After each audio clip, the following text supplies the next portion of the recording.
My son Liam is going to take over in this video and explain to you how he did the mapping for this year's show.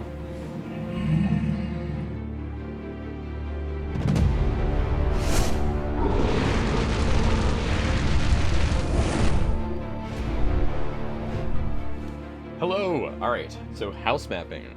Fun, fun, fun. Okay, so I used pretty much 5 programs to get this done. You could use different programs that accomplish the same thing. Go ahead. It works fine. I used Photoshop, Premiere Pro, After Effects, Maya, and Media Encoder. So I made the house mapping this year and last year, and the year before that. And it starts with one thing, and that is tracing out the house. And we did this, I think, last year. So here I'll show a quick clip of how my mom traced out the house. Hook up your projector. I just used an HDMI to my laptop.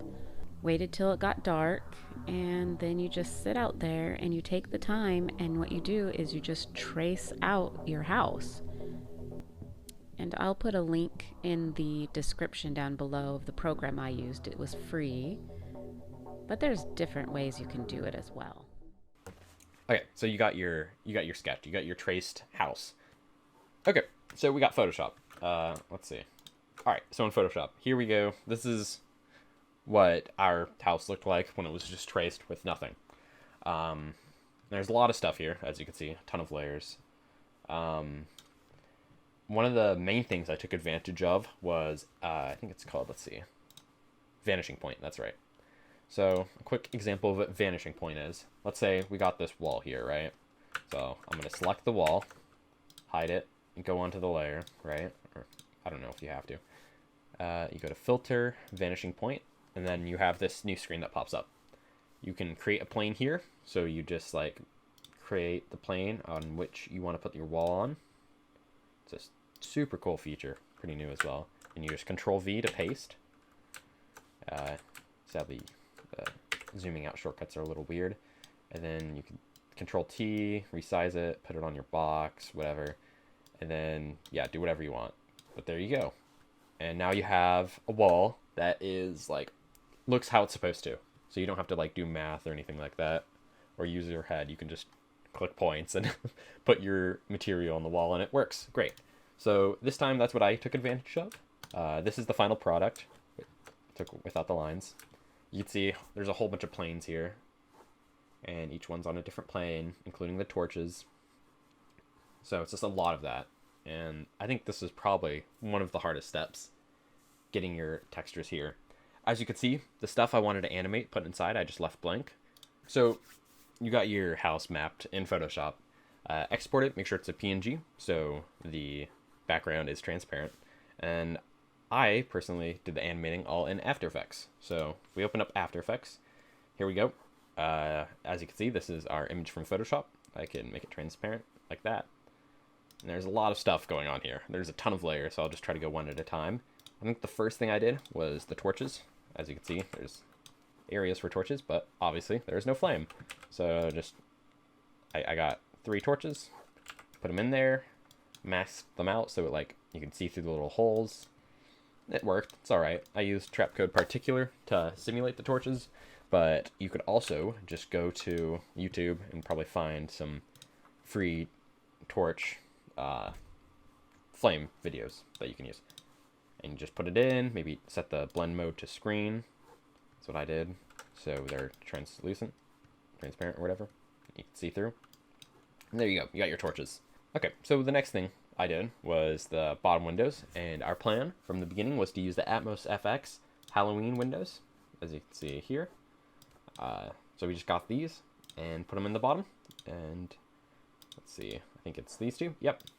So to get these right, I just put them in 3D space, right? The 3D layers by checking these little boxes, mess with the position and the rotation to make it look, somewhat decent, and slapped them in, and it works great. So after you do the bottom windows, then you can add top windows. I just found some free like castle corridor images and put them in there. I also animated the torches so they slightly flicker, just to give it that little more animation, that movement. And to do that, all I did was, let's see, here we go. So here's one of them. I just duplicated the layer, right? So we got 2 of the same layer, this one and this one. I masked it, feathered it, and all I did was animate the exposure, I believe. Yep, so I just applied an exposure effect right here onto the layer. And if you alt-click exposure, you can put like a little expression. And so this expression wiggle just wiggles the intensity every like 2.2 seconds, pretty much. Or it might be the other way around. I always forget, but it works. You can see it flickers, and it just gives it a little more animation, a little more life.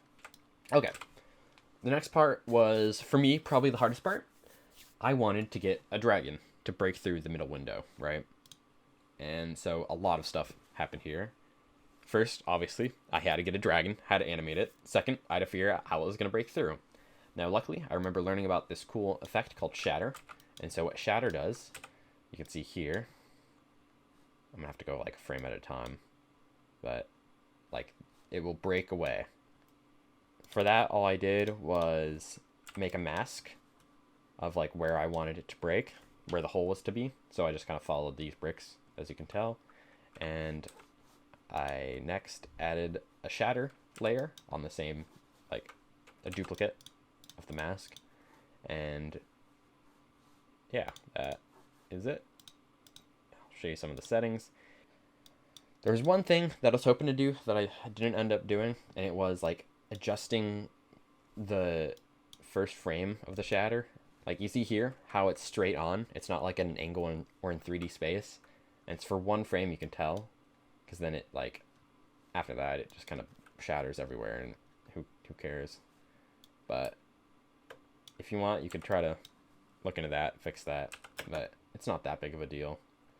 It works, and obviously there's a ton of settings you can mess with, and that's how I did that. I also had the thing where I had to figure out how I'm going to close this hole, right, since it's going to be repeating.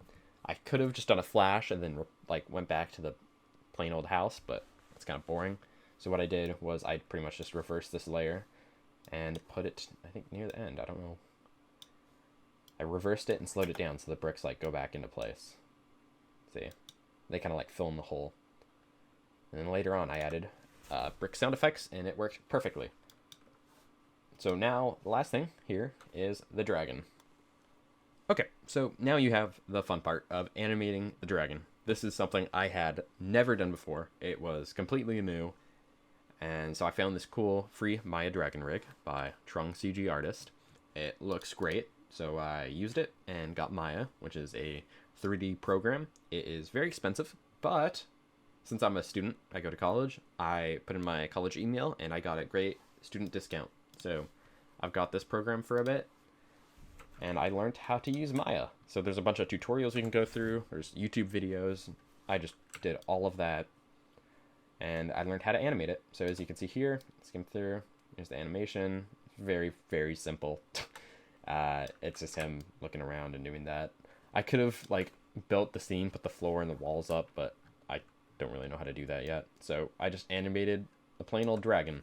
So when you render through Maya, right, it renders individual pictures. So after that, you just have to turn them into a video. I used Media Encoder, and there's a bunch of videos on how to do that.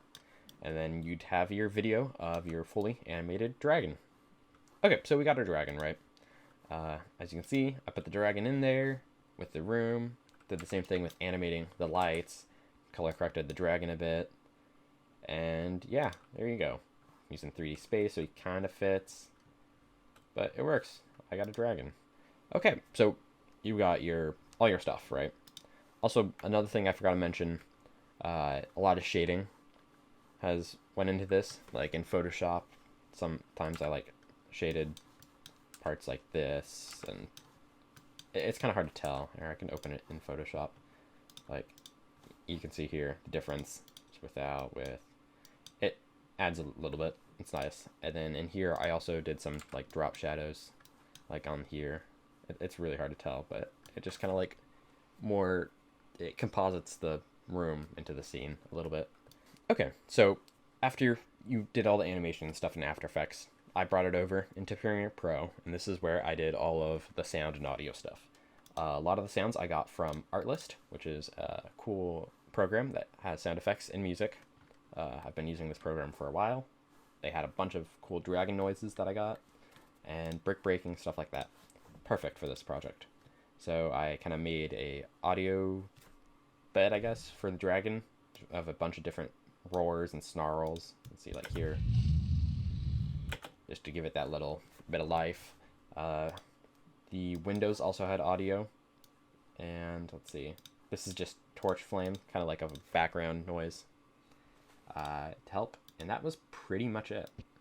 With all the bricks and the audio, it's pretty much done. So the next thing to do is to test it. Okay, so here it goes. A year later, we don't know if a tractor hit the pole or if we have to remap this. Well, and we got to trim a tree. Holy mackerel. All right, and here are some pictures of the final product. If you want to see the entire show, make sure you watch the video when it's posted. The whole walkthrough should feature the entire show at some point.